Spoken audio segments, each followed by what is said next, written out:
Las empresas y distribuidores farmacéuticos de los Estados Unidos pagarán $13,000 millones de indemnizaciones por su presunta responsabilidad en la venta indiscriminada de medicamentos contra el dolor que están en el origen de la epidemia de los opiáceos y que deja cada año más de 120,000 muertos por sobredosis en la Unión Americana. El más reciente fue Walmart, que pagará más de $3,000 millones en indemnizaciones.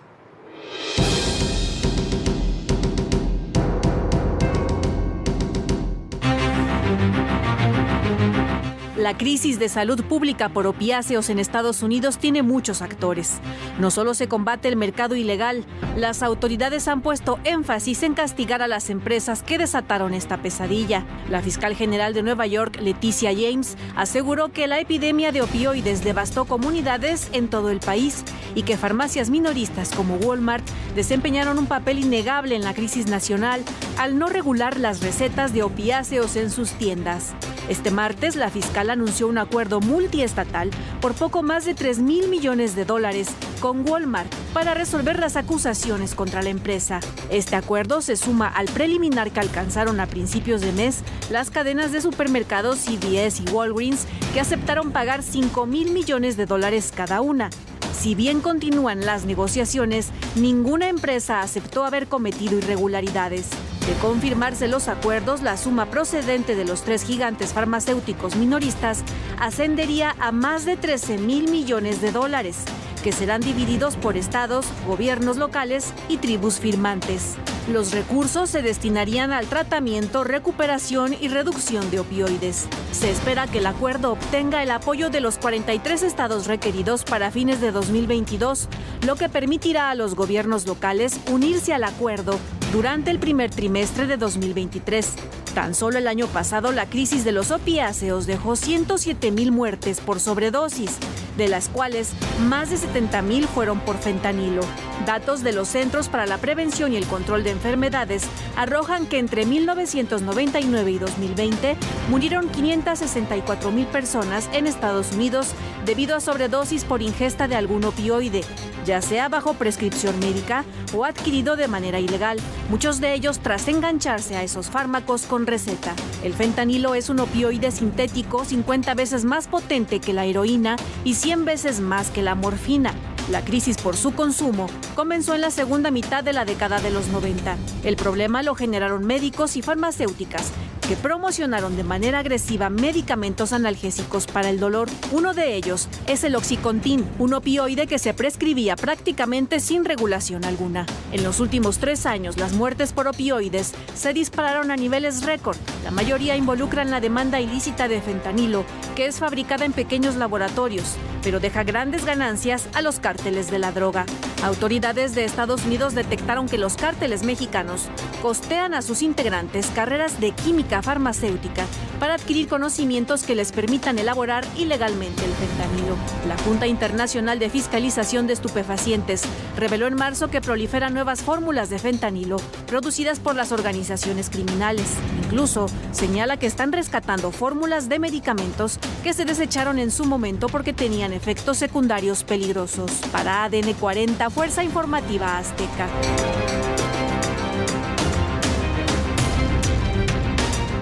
Y otra sanción fue la que impuso el Departamento del Tesoro de los Estados Unidos. Bloqueó todos los activos a su alcance a Johnny Hurtado Olascuaga, el Pez, y a su hermano José Alfredo el Fresa, considerados como los líderes de la organización criminal La Familia Michoacana.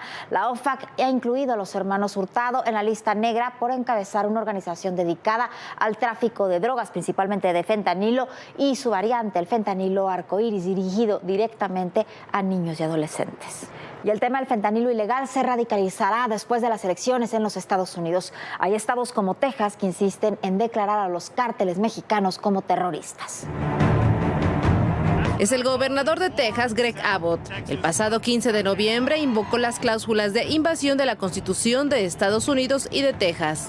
Con ello, endurece sus acciones para combatir a los cárteles mexicanos y la llegada de migrantes. Abbott es un republicano que mantiene un frente contra la administración de Joe Biden, a quien culpa de la sobredosis de fentanilo y la llegada masiva de migrantes por su política de fronteras abiertas. A través de una carta, Greg Abbott encomendó a la Guardia Nacional y a las Fuerzas de Seguridad de Texas asumir la carga de proteger la frontera. El gobernador de Texas emplazó al presidente Joe Biden a implementar acciones para combatir esta crisis de opiáceos mortal. Por ello, envió una carta al mandatario y a la vicepresidenta Kamala Harris, en la que pide que se designe a nivel federal como terroristas a los cárteles Jalisco Nueva Generación y al cártel de Sinaloa, así como otras organizaciones criminales mexicanas ante la oleada de fentanilo.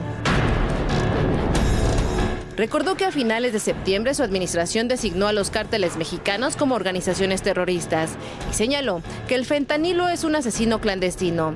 Advirtió que los ciudadanos de su estado están siendo víctimas de las organizaciones criminales que lo producen. Esta droga llegó a una secundaria tejana donde 2 menores murieron a principios del año escolar.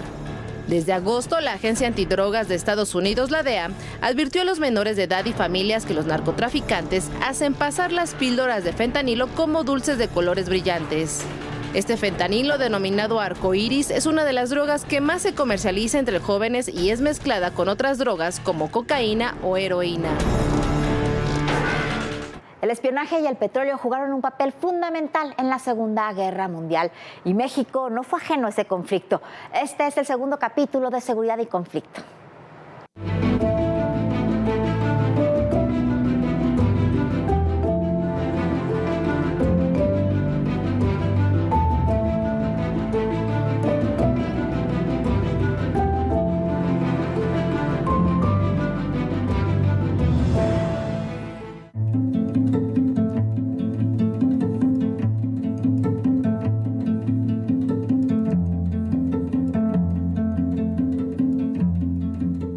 Vamos a iniciar una serie con los capítulos principales de la relación entre México y Estados Unidos en términos de seguridad.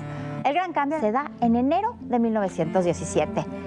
Ese mes, criptógrafos estadounidenses descifraron un telegrama de parte del ministro de Asuntos Exteriores de Alemania, Arthur Zimmermann, ofreciéndole a México territorio estadounidense si apoyaban la causa alemana. Lo interesante de esto es que durante esta época el FBI está empezando a abrir oficinas en el extranjero, siendo México la primera oficina que abre. El 1 de septiembre de 1939, Hitler invadió Polonia, se declaró la Segunda Guerra Mundial y todo cambió.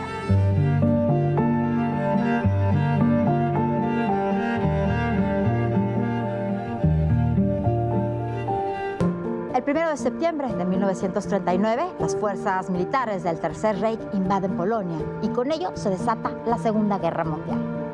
Inmediatamente después de la invasión, Francia y la Gran Bretaña le declaran la guerra a la Alemania nazi, que se apodera con facilidad de Polonia. En ese entonces, Alemania tenía firmado un acuerdo de no agresión contra la Unión Soviética, el famoso pacto Ribbentrop-Molotov.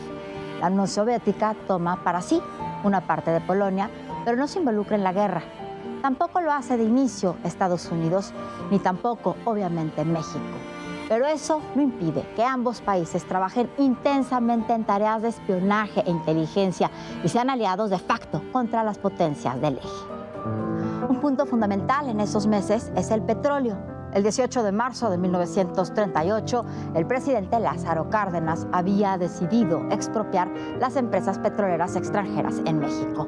El tema del petróleo era vital en estos momentos previos a la guerra. Para esa fecha estaba por concluir la Guerra Civil Española y era evidente que con el apoyo de los nazis y fascistas, el franquismo terminaría derrotando a la República. Y en México y en el mundo se preparaban para un inevitable conflicto global. Obviamente, de alguna manera, incluso demagógica, este discurso le va a venir muy bien a este Estado porque va a volverse el mito de mitos.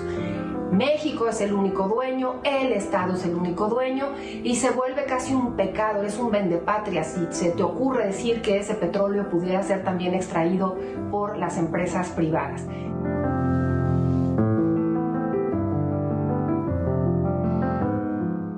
Y a través del diálogo, que es lo que debiera privar entre las naciones cuando hay algún conflicto o asomo de conflicto, a través del diálogo se logra pues mantener no diría yo la neutralidad, sino convencer a la potencia norteamericana, que ya era una potencia militar y económicamente muy fuerte en América Latina y en América y en el mundo mismo, y se logra pues que una potencia que estaba todavía con mucha fuerza y presencia mundial como Gran Bretaña, pues finalmente acabara por aceptar la expropiación, aunque esto tomó más tiempo, no fue de inmediato, fue ya, yo diría, ya declarada la guerra en Europa, ya estallada la guerra en Europa, pero el mismo gobierno británico pues tuvo que aceptar que la medida había sido pues válida para el gobierno de México, ¿no?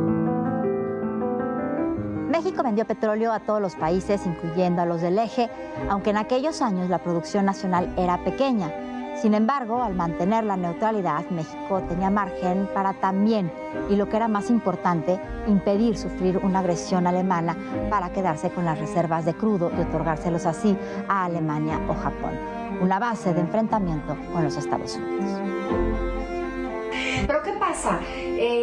Obviamente las empresas estadounidenses, las empresas británicas no están de acuerdo con ello y ponen el grito en el cielo. Para entonces el presidente Cárdenas decide decirle a la nación que necesita su apoyo, y aquí hay una anécdota entrañable. La gente de a pie se forma afuera del Palacio de Bellas Artes y llevaban incluso a sus gallinas, electrodomésticos, lo que se pudiera, para que México pudiera pagar a esas empresas los daños por esta expropiación, los daños económicos que estaban exigiendo.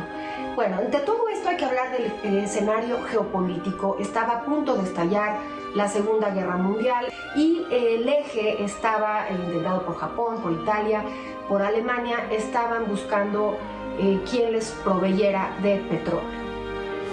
Pero la colaboración en términos de espionaje y contraespionaje de México con Estados Unidos, en particular con el FBI, fue notable en aquellos años.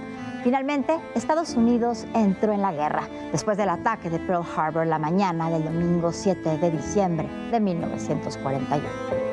El ataque pretendía ser una acción preventiva de Japón, aliado con los nazis en Alemania de Adolf Hitler, y con los fascistas italianos de Benito Mussolini, para evitar, decían, la intervención de las flotas del Pacífico en los Estados Unidos, ante la inevitable participación de los Estados Unidos ya en la guerra. Los japoneses hicieron coincidir esta ofensa con un ataque simultáneo a posesiones del Imperio Británico en Hong Kong, en Malasia y en Singapur. Para entonces, Hitler ya había invadido la Unión Soviética y estaba también en la guerra contra los países del eje, Alemania, Italia y Japón. La guerra se extendía a prácticamente todo el mundo. Esta colaboración con México fue muy importante y esencial en poder vencer a los nazis en la Segunda Guerra Mundial. Porque acuérdate que también al mismo tiempo están investigando y tratando de descifrar información con el aparato Enigma que está en Europa. Es un aparato diseñado para establecer una encriptación de información que nadie podía entender cómo descifrarlo. Y están tratando de entender cómo descifrar esta inteligencia que surge allá, y al mismo tiempo están trabajando el mismo tema aquí en Latinoamérica. Se me hace fascinante porque son temas de los que no se hablan, de que estamos hablando de operaciones y de investigaciones que cambia el transcurso y cambia nuestro destino en todo el mundial. Sin embargo, para conservar un espacio de neutralidad, México no entró a la guerra hasta 1942, cuando Alemania hunde 2 petroleros mexicanos. La colaboración de Estados Unidos y México durante todo el periodo previo y la Segunda Guerra Mundial estableció lazos muy firmes en áreas de seguridad, en áreas de inteligencia y militares entre ambos países. El FBI en ese entonces llevaba la obligación de hacer estas investigaciones en el extranjero, lo cual después, años después, en 47 se desarrolla ya una agencia identificada como el Central Intelligence Agency o CIA, que toma los rienes y que básicamente FBI entrega todos sus archivos y folios e investigaciones a esta nueva agencia, que ya toma control de poder analizar inteligencia que surge fuera de los Estados Unidos. Se descubre información en las intenciones que ellos tienen en Latinoamérica. Es lo más importante. Acuérdate que también en este tiempo y tiempo después, partes de Latinoamérica están usados como plataformas, no solo para Alemania, pero subsecuentemente para los rusos y otros. Y no tengo ninguna duda que en el futuro puede ser que este sea un lugar vulnerable para el hemisferio, tanto como Estados Unidos, como puede ser el resto de Latinoamérica. Pero también dejó otras cosas, como los primeros plantíos de amapola en Sinaloa, realizados por el ejército estadounidense para producir a partir de ella morfina para sus soldados. Les servía para cuando enfrentaban estos soldados dolores muy fuertes. Plantíos que al terminar la guerra fueron recuperados por los primeros grupos de narcotraficantes para la producción de opio y heroína. Hubo casos muy impactantes que surgieron en Latinoamérica. Inclusive uno de los primeros casos de narcotráfico ocurrió en los 50s sobre heroína, aquí mismo en el territorio mexicano. Es una investigación en la cual hablan de uno de los primeros casos de narcotráfico que se identifica a nivel nacional, en que están produciendo heroína en México y ese caso se da, creo, si más no recuerdo, en 1956. También fruto de esa cooperación fue un largo periodo de estabilidad en México, el del llamado desarrollo estabilizador, directamente relacionado con el Plan Marshall que se desarrollaba en Europa y la notable recuperación económica de los Estados Unidos. En términos de seguridad bilateral, un dato cambió muchas cosas, muchos enfoques. En pleno inicio de la Guerra Fría, en 1947, se separan el FBI y la CIA, creando dos instituciones autónomas. La primera volcada a la seguridad interior de los Estados Unidos y la contrainteligencia. La segunda, la seguridad exterior y la inteligencia. Inicia una nueva era de las relaciones de seguridad entre México y Estados Unidos. Ya había comenzado la Guerra Fría. Uno de sus momentos más impactantes fue la crisis de los misiles y un año después, en 1963, el asesinato del presidente John F. Kennedy. México fue un escenario privilegiado en donde se escenificaron muchos de los principales capítulos en el entorno de la Guerra Fría. Pero esa historia se la contaremos más adelante.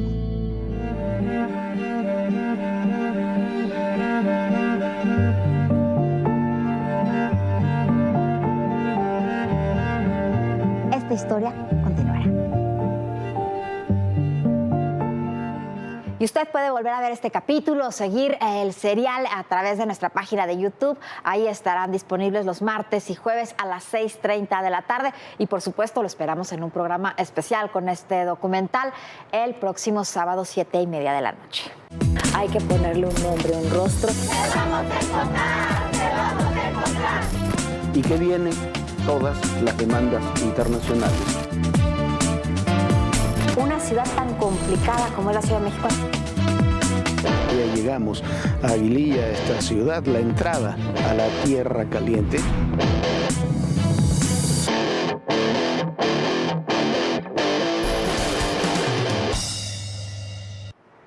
Y el domingo comienza el Mundial de Qatar y se habla de todo, desde la forma en que ese país se hizo la organización del Mundial hasta el trato a los migrantes, de la construcción de los estadios. Pero poco a poco se ha hablado de la tecnología de punta que se exhibirá en este Mundial, comenzando por el propio balón. Jamás hemos tenido un Mundial de fútbol con estándares tecnológicos tan altos como este.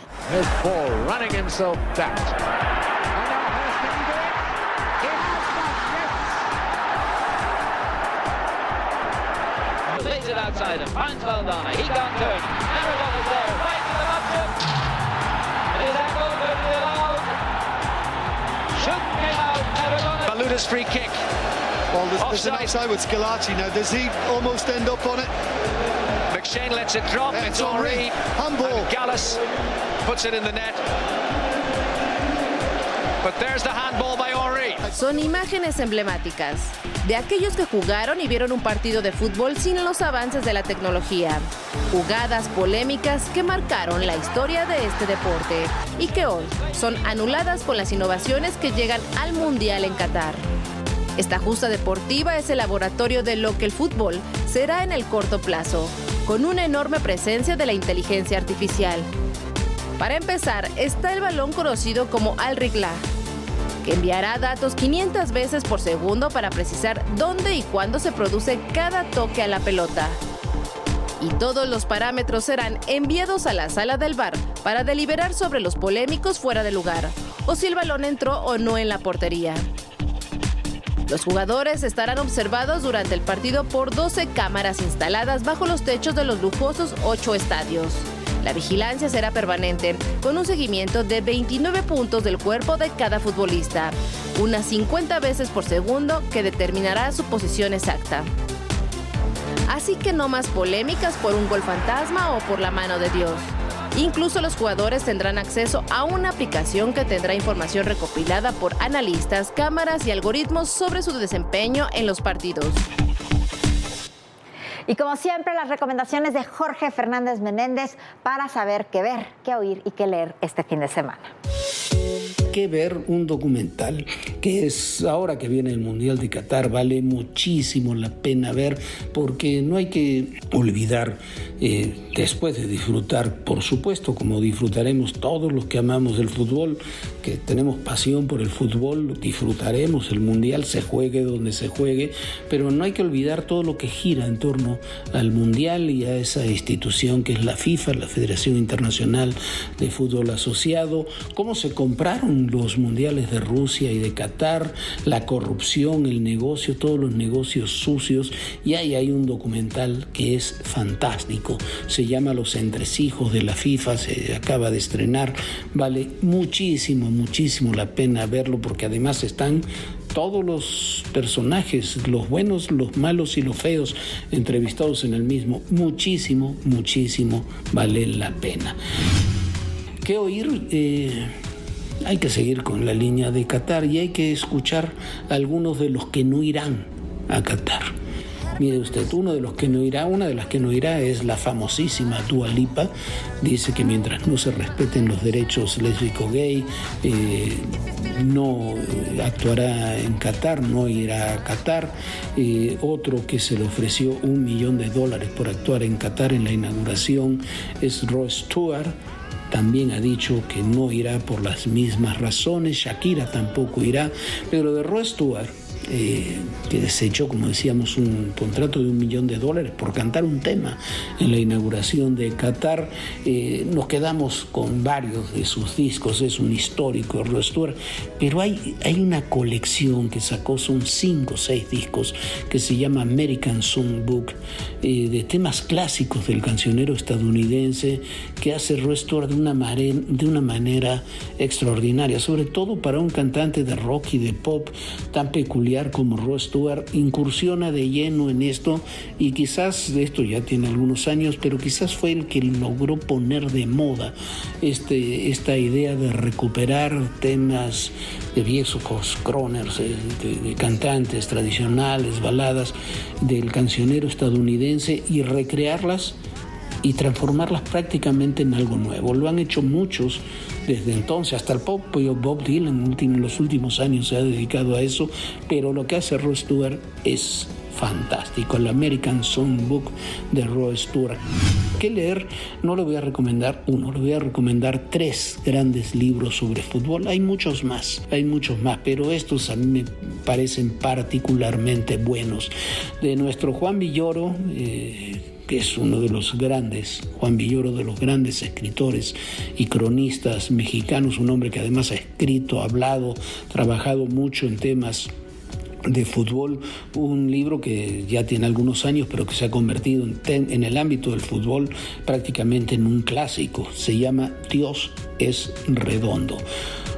del uruguayo Eduardo Galeano, ya falleció Eduardo Galeano, el autor de Las Venas Abiertas de América Latina, que también era un fanático del fútbol y un gran escritor de temas de fútbol. Otro libro que a mí me parece fantástico y que gira precisamente en torno a la actitud, en torno a los mundiales. Se llama Cerrado por Fútbol. Es una serie de crónicas extraordinarias de Eduardo Galeano.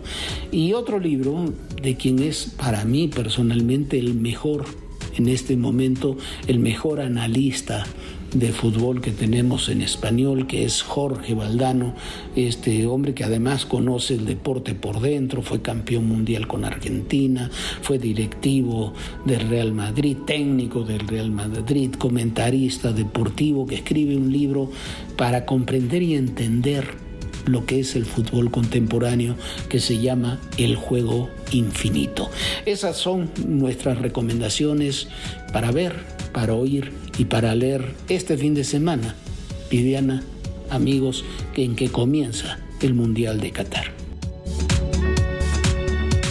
Bueno, ya nos vamos, pero lo invitamos a que se una a nuestras redes sociales. Puede consultar todos los contenidos de Todo Personal en nuestro canal de YouTube de ADN 40. Simplemente escanea el QR y ya aparece en pantalla todo lo que esta plataforma ofrece. También ahí puede ver ya varios de los capítulos que tenemos sobre este documental especial que le he preparado. Así que si no tiene otra cosa que hacer el fin de semana, puede aprovechar para ver estos documentales. Descanse, sueñe bonito, disfrute, cuídese mucho y bueno, ya estará de regreso con nosotros Jorge el próximo lunes. Muchísimas gracias por habernos acompañado. Sueñe bonito.